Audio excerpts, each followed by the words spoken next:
Hi everyone. तो आज हम बात करने वाले हैं किसके बारे में? एल्कोहल की रिएक्शन के बारे में, यानी कि RCH2OH। सबको पता है कि ये हमारा क्या है? एल्कोहल है।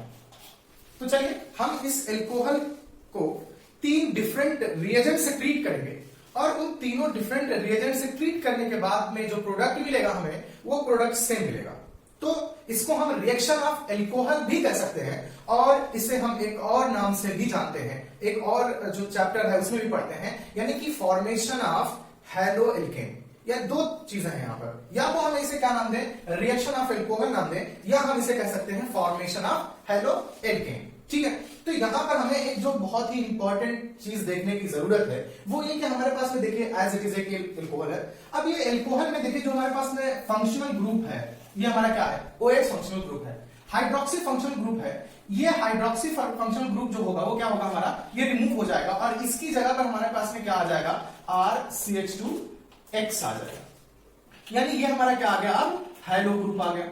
अब यहां पर कोई भी हमारा हो सकता है, क्लोरीन, ब्रोमीन, आयोडीन, कोई भी, तो उसी हिसाब से हमारा इसका नाम हो जाएगा। ठीक है। तो ध्यान देने वाली बात है कि अब अगर हम इसमें देखें कि ये हमारा जो रिएक्टेंट है किस प्रोडक्ट में चेंज हो रहा है, हैलो एल्केन में चेंज हो रहा है, तो जो बॉन्ड टूट करके, यानी जो बॉन्ड टूटता है यहां से वो कौन सा बॉन्ड है? ये, यानी कि C और OH बॉन्ड जो है यहां पर हमारा ब्रेक हो रहा है। ठीक है। तो यहां पर हम इसकी रिएक्शन देखेंगे, इसकी मैकेनिज्म देखेंगे और 3 अलग अलग रिएजेंट से इसको हम ट्रीट करेंगे और उसके बाद में हमें प्रोडक्ट जो मिलेगा वो यही सेम प्रोडक्ट मिलेगा। तो चलिए आइए हम इसके बारे में बात कर लेते हैं।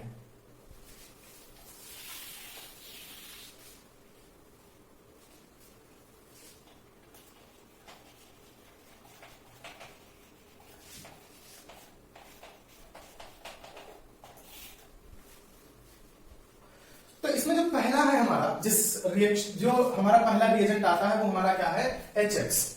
अब HX यहां पर है यानी हाइड्रोजन हैलाइड है। हाइड्रोजन हैलाइड में हमारे पास में जो कॉमन हाइड्रोजन हैलाइड है वो 3 है हमारे पास में, यानी जैसे हम HCl, दूसरा हमारा जो है वो HBr है और तीसरा हमारा है HI।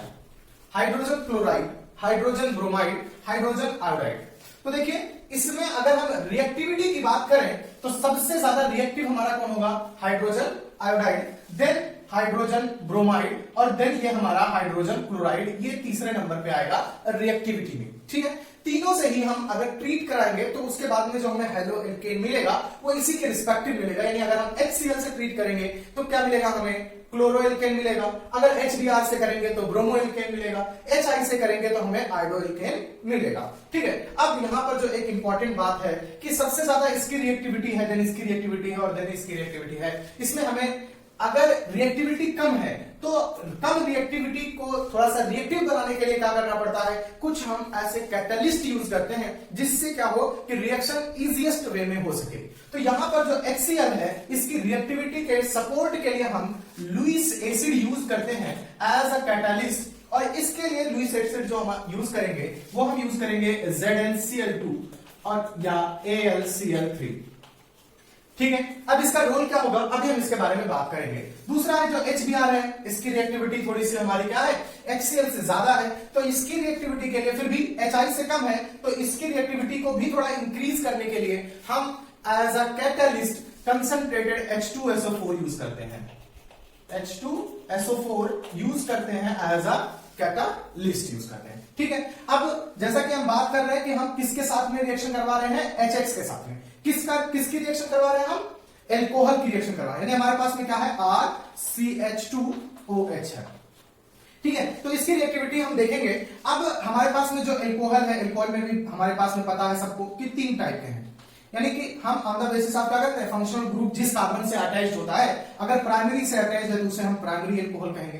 अगर सेकेंडरी कार्बन से अटैच्ड है तो उसे हम सेकेंडरी एल्कोहल कहेंगे। अगर टर्शरी कार्बन से अटैच्ड है तो हम उसे टर्शरी एल्कोहल कहेंगे। तो अब हम जो पहले रिएजेंट जिससे हम ट्रीट करवाने वाले हैं वो क्या हमारा? HCl से हम रिएक्शन करवाने जा रहे हैं। तो चलिए प्राइमरी अल्कोहल ही हमारा ये जो सामने दिख रहा है प्राइमरी अल्कोहल। तो प्राइमरी अल्कोहल की जो रिएक्टिविटी होती है वो क्या होती है? कम होती है। प्राइमरी अल्कोहल जो होता है ये लेस रिएक्टिव होता है और ये जो हमारा होता है ये मोर रिएक्टिव होता है।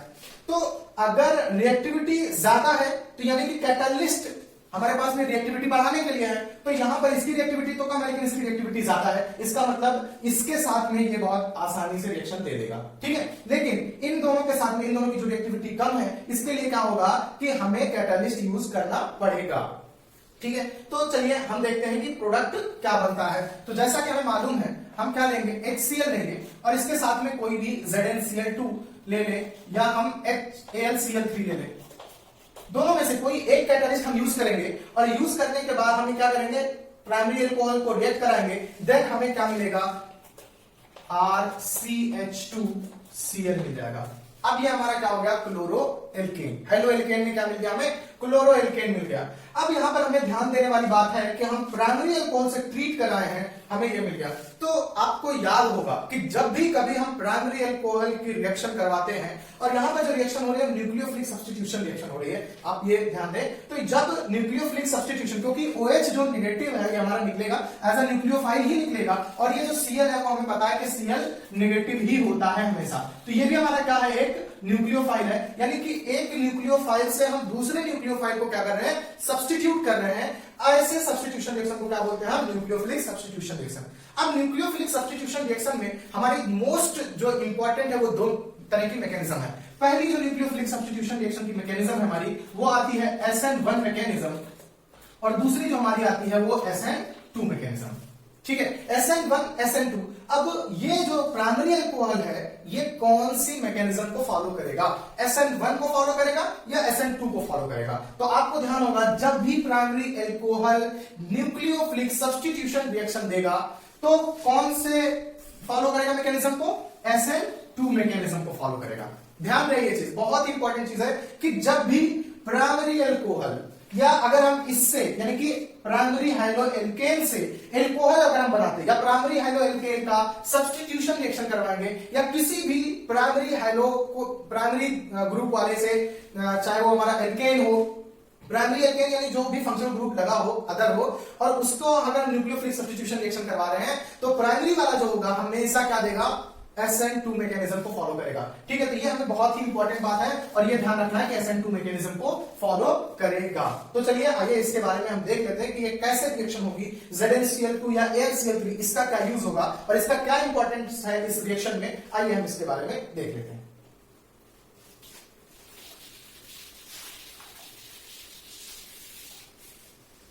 तो देखिए हमारे पास में अल्कोहल है RCH2OH। अब ऑक्सीजन के पास में क्या, हमारे पास में लोन पेयर है, ठीक है। ये हमारे क्या है, मैकेनिज्म हम इसकी देख रहे हैं, ठीक। अब ये लोन पेयर है, जाहिर सी बात है हमारे पास में क्या है, दो रिएजेंट है, एक तो है HCl, ठीक है, और दूसरा है हमारा ZnCl2। चलिए ये ले लेते हैं, ZnCl2 ले लेते हैं। तो HCl यहां से क्या करेगा, H प्लस आयन देगा और Cl ये जानते हैं इस पे पार्शियली नेगेटिव चार्ज, इस पे पार्शियली पॉजिटिव चार्ज है। तो ये क्या करेगा, ऑक्सीजन का लोन पेयर इस H प्लस को क्या करेगा, अप्रोच कर लेगा और यहां से ये नेगेटिव जो है Cl माइनस निकल जाएगा और Cl minus at a time जुड़ जाएगा किससे, क्योंकि ये क्या है, लुईस एसिड है, it can accept a pair of electron, एक पेयर ऑफ इलेक्ट्रॉन ये एक्सेप्ट कर सकता है, इसलिए ये हमारा क्या करेगा, Cl माइनस इन दोनों इलेक्ट्रॉन को एक्सेप्ट करके ये क्या बना देगा, ZnCl3 नेगेटिव, ठीक है। और ये हमारा क्या बनेगा, देखते हैं क्या बना हमारे पास में, RCH2OH2 और ऑक्सीजन पर आ जाएगा पॉजिटिव चार्ज, प्लस हमारे पास में क्या मिला, ZnCl3 नेगेटिव चार्ज, ठीक है। ये नेगेटिव चार्ज किस वजह से आया है, Cl का जो नेगेटिव चार्ज है वो वहां पर शो कर रहा है, ठीक है। अब ये हमारा आ गया फर्स्ट स्टेप में, क्या होगा, H प्लस को अप्रोच करेगा और ZnCl2 जो है वो कन्वर्ट हो जाएगा किसमें, ZnCl3 में। देन सेकंड स्टेप में अब जानते हैं आप कि जब भी ऑक्सीजन पर क्या आ गया, पॉजिटिव चार्ज का मतलब क्या होगा, ये तो बम हो गया, मतलब तुरंत फूटेगा, यानी फटाफट यहां से निकलेगा, क्या निकलेगा, वाटर मॉलिक्यूल यहां से निकलने के बाद में क्या होगा, फटा से इधर दूसरी तरफ से क्या आएगा, क्लोरीन आएगा, ठीक है। अब आकर क्या कैसे होता है आइए देखते हैं। अब हमारे पास में क्या है, Cl2ZnCl, इसको हम ऐसे भी लिख सकते हैं, और प्लस हमारे पास में है R, R ऐसे लिख लेते हैं इसको हम, R, और ये हमारा हो गया OH2 पॉजिटिव चार्ज, और ये हमारा एक H और दूसरा H ये हमारा, ठीक है। तो अब यहां पर क्या होगा कि Z इसके पास नेगेटिव चार्ज, ये इधर से माइग्रेट करेगा, ये इधर से निकलेगा और ये जैसे ही माइग्रेट करेगा दूसरी तरफ से ये क्लोराइड आयन क्या करेगा, इसके बैक साइड से अटैक करेगा। ठीक है, क्यों? क्योंकि जैसे ही माइग्रेट करेगा ये उसी टाइम पे इसके पास में क्या आ रहा है, वैकेंट ऑर्बिटल, एक ऑर्बिटल खाली हो रहा होगा। क्यों? क्योंकि यहां पर जो शेयर्ड पेयर इलेक्ट्रॉन दोनों है, एक कार्बन का इलेक्ट्रॉन एक ऑक्सीजन का इलेक्ट्रॉन, वो दोनों ही इलेक्ट्रॉन ऑक्सीजन अपने साथ ले जा रहा है। और ऑक्सीजन जैसे ही ले जाएगा तो यहां पर ये जो ऑर्बिटल है हमारा, ये क्या है, sp3 हाइब्रिड ऑर्बिटल है। ये हमारा क्या है, sp3 हाइब्रिड ऑर्बिटल है। ये sp3 हाइब्रिड ऑर्बिटल जो होगा ये चेंज होगा किसमें, p ऑर्बिटल में। ठीक है, तो जैसे ही, यानी कि अगर हम इसको समझें तो आसानी से इस तरह से समझ सकते हैं कि कार्बन ये हमारा है, एक इधर एक इधर, और ये हमारा क्या कर रहा है कि बैक साइड, यानी कि इधर से है ही और ऊपर से ऐसे, यहां से एक साइड से क्या करेगा, ये जो sp हाइब्रिड ऑर्बिटल था, यानी कि हाइब्रिड ऑर्बिटल कैसा होगा, ऐसा होगा। ये हाइब्रिड ऑर्बिटल कन्वर्ट हो रहा होगा किसमें, p ऑर्बिटल में। और एट अ टाइम पे यहां से जो होगा ये ऑक्सीजन OH2 निकल रहा होगा और उसी सेम टाइम पीछे से Cl माइनस जो है वो आ रहा होगा। ठीक है, तो ऐसा होगा मैकेनिज्म, ऐसे होगी कि OH2 इधर से निकल रहा होगा, हाइब्रिड ऑर्बिटल पार्शियली कन्वर्ट होगा p ऑर्बिटल में, और एक तरफ से ये माइग्रेट करेगा और दूसरी तरफ से ये हमारा क्या करेगा, कम आएगा, मतलब वहां पर p ऑर्बिटल में, और वो पूरी तरह से p ऑर्बिटल में नहीं कन्वर्ट हो पाएगा और चेंज हो जाएगा किसमें हमारा, यानी कि फिर से वो हाइब्रिड ऑर्बिटल में चेंज हो जाएगा। ठीक है, तो चलिए ये अभी क्या होगा, इसी बीच में ये जो हमारा जिस टाइम पे ये अटैक करता है, ये माइग्रेट करता है, इसी को हम बोलते हैं ट्रांजिशन स्टेट। एक ट्रांजिशन स्टेट फॉर्म होती है। अब यहां पर क्या होगा कि इधर से Cl जो होगा वो जुड़ रहा होगा कार्बन से, और OH जो होगा OH2 ये इधर से रिमूव हो रहा होगा, और इधर R, इधर H और इधर भी H, ये इधर से रिमूव हो रहा होगा और ये इधर से क्या होगा, जुड़ रहा होगा। देखिए, तो ये यहां पर क्या होगा हमारा, एक ट्रांजिशन स्टेट, एक ट्रांजिशन स्टेट का फॉर्मेशन होगा। और ये जैसे ही ट्रांजिशन स्टेट खत्म होगा, कब खत्म होगा, जब ये पूरी तरह से रिमूव हो जाएगा और ये पूरी तरह से जुड़ चुका होगा। तो चलिए एट द एंड प्रोडक्ट हमें क्या मिल जाएगा, प्रोडक्ट मिलेगा हमें Cl CH2 और ये R प्लस हमें मिल जाएगा H2O। ठीक है, H2O मिल जाएगा। और जैसा कि पता है आपको ZnCl2 एज अ कैटलिस्ट, तो कैटलिस्ट बाद में क्या करेगा, अपना ZnCl2 ही निकल जाएगा। ठीक है, तो कैटलिस्ट तो एज इट इज निकल गया, प्लस हमारे पास में जो है प्रोडक्ट वो क्या बन गया यहां पर हमारा क्लोरोएल्केन। ठीक है, क्लोरोएल्केन बन गया और प्लस वाटर बन गया। ध्यान रहे SN2 मैकेनिज्म से बना है ये प्रोडक्ट। SN2 मैकेनिज्म से जब भी कोई प्रोडक्ट का फॉर्मेशन होता है तो हमेशा ही जो प्रोडक्ट होता है वो कॉन्फ़िगरेशन उसका कैसा होता है, इन्वर्टेड प्रोडक्ट होता है। कैसा होता है, इन्वर्टेड प्रोडक्ट होता है, हमेशा ही वो इन्वर्टेड प्रोडक्ट ही बनेगा। ध्यान रहे, चीज हमेशा इन्वर्टेड प्रोडक्ट बनेगा जब हमारा कौन सी मैकेनिज्म को फॉलो करेगा, SN2 मैकेनिज्म। SN2 मैकेनिज्म को जब फॉलो करेगा देन हमेशा ही इन्वर्टेड प्रोडक्ट का फॉर्मेशन होगा। ठीक है, अब चलिए हम दूसरी वाली मैकेनिज्म को की बात कर लेते हैं, यानी SN1 मैकेनिज्म से कब देगा।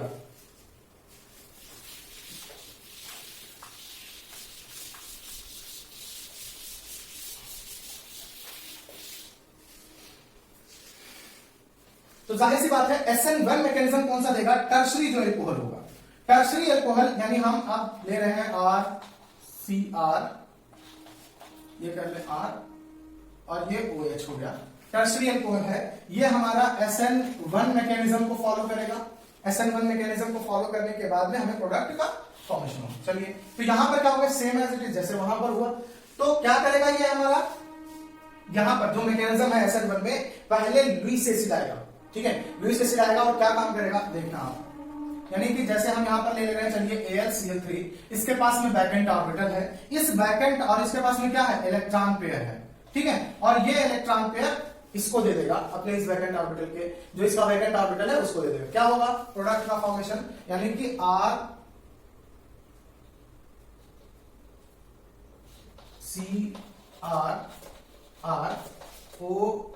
RCROH और ये बन गया हमारा AlCl3। इस पर कैसा आ गया चार्ज, पॉजिटिव चार्ज आ गया। अब ये पॉजिटिव चार्ज क्या करेगा, रिमूव करेगा। पॉजिटिव चार्ज ये क्या करेगा, रिमूव करेगा। और पॉजिटिव चार्ज रिमूव करने के बाद में क्या बन जाएगा हमारे पास में, RCR और ये R। ठीक है, अगर हम इसको R1 R2 R3 कर दें तो ज्यादा बेटर रहेगा। ठीक है, तो ये हमारा क्या हुआ, इसके ऊपर पॉजिटिव चार्ज, या इसको हम इसका जो अभी हमने बात किया है कि जब भी कभी क्या होता है कि sp3 हाइब्रिड ऑर्बिटल यहां से क्या होगा, उसके दोनों इलेक्ट्रॉन पेयर को लेकर के ये चला गया, तो अब ये किसमें कन्वर्ट हो गया, p ऑर्बिटल में, यानी प्योर p ऑर्बिटल में। और वो जो कॉन्फ़िगरेशन था यहां पर क्या था, हाइब्रिडाइजेशन sp3 हाइब्रिडाइजेशन था इस कार्बन का, अब वो चेंज होकर के यहां पर क्या हो गया, sp2 हाइब्रिडाइजेशन हो गया।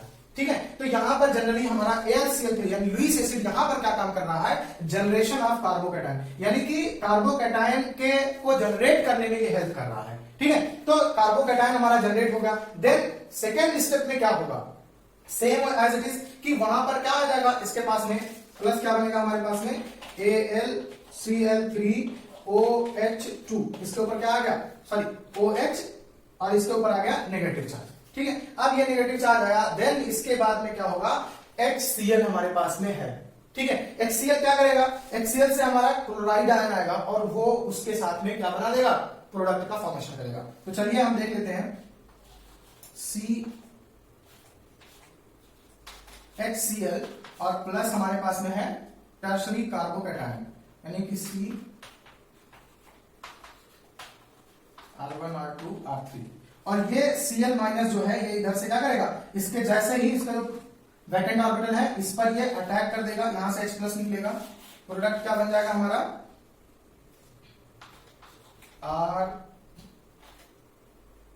RC R1R2R3, और ये आ जाएगा Cl। ध्यान रहे यहां पर जो हम बता रहे हैं ना कि लोब जो है ये ऊपर भी है और नीचे भी है, तो प्रोबेबिलिटी यहां पर क्या है कि ऊपर से भी अटैक कर सकता है Cl माइनस और नीचे से भी अटैक कर सकता है। तो ऊपर से अगर अटैक करेगा तो हमारा क्या बनेगा, राइट प्रोडक्ट बनेगा, अगर नीचे से अटैक करेगा, पीछे से अटैक करेगा, तब कैसा प्रोडक्ट बनेगा, हमारा इन्वर्टेड प्रोडक्ट बनेगा। तो यहां पर हमारा जो प्रोडक्ट बनेगा, यानी कि यहां पर क्या हो जाएगा, 50% हमारा राइट प्रोडक्ट बनेगा और प्लस 50% इन्वर्टेड प्रोडक्ट बनेगा। ये बहुत इंपॉर्टेंट बात है, ये आपको हमेशा ध्यान रखनी है। दूसरी बात है, फिर से AlCl3 और OH यहां पर क्या है, इस पर ये H प्लस से क्या करेगा, कंबाइन कर जाएगा OH माइनस आयन और क्या बना देगा, यानी H प्लस हम कहते हैं, और ये बना देगा AlCl3 प्लस H2O, यानी कि कैटलिस्ट एज इट इज फिर से वही अपना का। तो दोनों जो रिएक्शन है दोनों में अलग अलग काम कर रहा है लुईस एसिड। ठीक है, एक में क्या कर रहा है, कार्बोकैटायन का जनरेशन करवा रहा है, और दूसरे में क्या कर रहा है, दूसरे में अलग काम कर रहा है। ठीक है, चलिए बस आज के लिए इतना ही।